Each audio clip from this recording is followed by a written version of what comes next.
আসসালামু আলাইকুম। তো আজকে আমি আপনাদের সামনে ফিজিক্সের কিছু ফর্মুলা, মানে ফিজিক্সের কিছু বিখ্যাত ফর্মুলা, এই জিনিসপত্রগুলো একটু দেখব। তো এখন এইখানে আমাদের আসতে দেখতে পাচ্ছেন যে এখানে 10টা ফর্মুলা আছে। তো এই 10টা ফর্মুলারই শর্টকাট ভার্সন আছে। তো আমাদের দেশের অনেক স্টুডেন্ট আছে এই ফর্মুলাগুলো মনে রাখতে পারে না, মানে ফিজিক্স তাদের এত ভয় যে মানে ফর্মুলা তাদের মাথায় থাকে না। তো এর জন্য আমরা কিছু টেকনিক অ্যাপ্লাই করব। তো দেখেন, তো ফার্স্টে আমাদের আছে R is equal to R equal royal by A। তো এখানে দেখেন, তো এখানে আমরা বলছি R সমান সমান রো এল বাই A। তো আমরা এটা শর্টকাটে মনে রাখবো কিভাবে? এটা দেখেন যে R is equal to royal by A, মানে রয়্যাল বেঙ্গল টাইগার, মানে রয়েল বাই A। তো এইটাকে আমরা মনে রাখতে পারি যে R is equal to royal by A। তো এইভাবে আপনারা মনে রাখবেন। দেন সেকেন্ড ফর্মুলা দেখেন, P is equal to BI, P is equal to BI। তো অনেকে আছে এই ফর্মুলাটা মনে রাখতে পারে না। তো এটার একটা টেকনিক আছে যে P is equal to BI। তো BI মানে একটা সম্পর্ক, ঠিক আছে? আপনারা P is equal to BI মানে BI এর কথা আসলে, ঠিক আছে, মনে করবেন যে এখানে পাওয়ার সমান সমান BI হবে। দেন আমাদের আরেকটা ফর্মুলা আছে W is equal to W সমান সমান PT। তো আমরা অনেক সময় স্কুলে যাই, তখন আমাদের কি করতে হয়? পিটি করতে হয়। গ্রাম্য ভাষায় আমরা এখানে এই জিনিসটা মনে রাখবো, ডব্লিউ সমান সমান পিটি। তো আবার এখানে আমরা বলতে পারি P is equal to W by টি।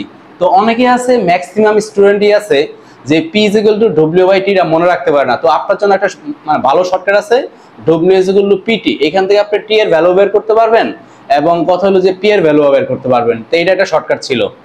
দেন এরপরে আরেকটা আছে যে এখানে S is equal to BT। তো এটা ফিজিক্সের একটা বিখ্যাত ফর্মুলা যে S is equal to BT।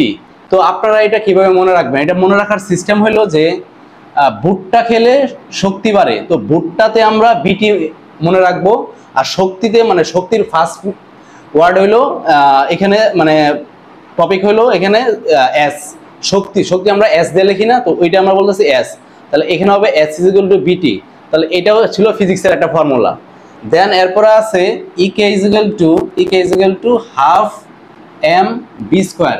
তো আমি ক্লাস নেওয়ার সময় অনেক স্টুডেন্টকে ধরছি যে মানে কাইনেটিক এনার্জি বা গতিশক্তি ফর্মুলা কি, অনেকে আছে বলতে পারে না যে ভাইয়া কি জানি ছিল, ঠিক আছে, মনে নাই। তো এটা মনে রাখার সিস্টেম হইলো যে আধা, আধা মানে কি একের অর্ধেক, তো আধা এমবি স্কোয়ার।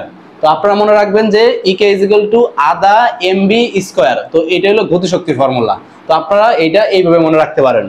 দেন এরপর আছে F equal I L V sine theta. তো এটা চুম্বক চ্যাপ্টারের একটা ফর্মুলা। তো এই ক্ষেত্রে দেখেন এখানে আছে F is equal two I L V sine theta. তো অনেকে আছে আই এল ভি এটা কি হয়, ঠিক আছে, আমরা তো মনে রাখতে পারতেছি না। তো এটার একটা চমৎকার শর্টকাট টেকনিক আছে, সেটা হলো এফ ইকুয়াল বিলাই sine theta, B L I S I theta. তো এটা কি হবে? এফ ইজ ইকুয়াল টু বিলাই সাইন থিটা হবে, ঠিক আছে। এইভাবে আপনারা এটা মনে রাখতে পারেন। দেন এখানে আছে P is equal two MB. তো অনেকে আছে এই ফর্মুলাটা মনে রাখতে পারে না। তো এটা আপনারা মনে রাখতে পারবেন যে পার্বতী মাউন্টেন ভিউ, মাউন্টেন এখানে আছে এম আর এখানে আছে ভিউ, আছে ভিউ। তাহলে পার্বতী মাউন্টেন ভিউ, ঠিক আছে। আপনারা এটা দিয়েও এটা মনে রাখতে পারবেন। তো আমি লিখে দিচ্ছি পার্বতী মাউন্টেন ভিউ। তো আপনারা এটা দিয়ে মনে রাখতে পারেন যে পার্বতী মাউন্টেন ভিউ। দেন এরপর আরেকটা আছে এখানে যে V is equal to IR. তো অনেকে আছে এই ফর্মুলাটা মনে রাখতে পারে না। তো এটার জন্য একটা শর্টকাট টেকনিক হলো, আমরা বাহুবলী মুভি দেখছি, তো বাহুবলীর কথা আসলে একটা বীরের কথা মনে আসে। তো এখানে বীর, বি আই আর, বীর। তো এখানে V is equal to IR, বা অনেক সময় এটা আমাদের করতে I is equal to V by R. তাহলে আপনারা দেখতে পাচ্ছেন যে এখানে এই একটা ফর্মুলা যদি আপনারা শিখতে পারেন, তাহলে এখান থেকে I is equal to V by আরও পারবেন, আবার R is equal to V by আইও। এই ফর্মুলাটা একসাথে তিনটা ফর্মুলা হয়ে গেল। জাস্ট খালি একটা জিনিস মনে রাখবেন, V is equal to IR. Okay. Then এরপর আছে is equal to mc square. তো এই ফর্মুলার কথা, ঠিক আছে, বলার দরকার নাই, কারণ এটা আমরা সবাই জানি যে এটা হলো একজন সায়েন্টিস্ট আইনস্টাইন। তো আইনস্টাইনের এটা হলো বিখ্যাত একটা formula, is equal to mc square.